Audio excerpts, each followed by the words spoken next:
আজকে আমি ঠিক করলাম আমার চুলটা কাটবো, কারণ আগাগুলো খুব বড় বড় হয়ে গেছে। এরকম আগা থাকলে ভালো লাগে না চুল বাঁধলে। তা দেখা যাক আজকে আমি চুলটা কতটা কাটতে পারি। ভাবি যে কাটবো কাটবো, কিন্তু না, আমি পরে কাটতে গেলে মায়া লাগে যে না এত বড় বড় চুলগুলো কেটে ফেলবো। এই দেখো এখন চলে এসেছিলাম বৌদি ভাইয়ের কাছ থেকে চুলটা কাটছিলাম। কত বড় বড় চুলগুলো আমার কেটে কি ছোটো করে দিচ্ছে। আর আগে জানো আমি ছোটোবেলায় যখন চুল কাটতে যেতাম আমার চুলগুলো কেটে দিত, তারপরে আমি কি কাটতাম যে আমার চুলগুলো কেটে দিয়েছে, আমার চুলগুলো লাগিয়ে দাও আগে যেরকম ছিল এইসব বলতাম। তারপরে বৌদি ভাই বলছে যে তুমি এরকম বলবে না তো। তা বলছে না তুমি বড় চুল ভালোবাসো, তা তোমার বেশি বড় বড় করে আর কেটে দিলাম না, এরকমই থাক। তো এই দেখো পিছনে কতটা চুল কেটে দিয়েছে দেখাচ্ছিলাম। আর আগে অনেক বড় বড়ই ছিল আমার চুলগুলো।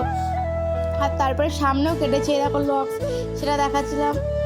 আমার আজকে অনেক চুলগুলো কেটে বাদ দিয়ে দিলাম, কি বলবো আর। তো চলো, আমার ভিডিওটা ভালো লাগলে একটা লাইক দিয়ে দিও, আর কেমন লাগলো কমেন্টে জানিয়ে দিও। বাই, এবার নেক্সট ভিডিও দেখা হচ্ছে।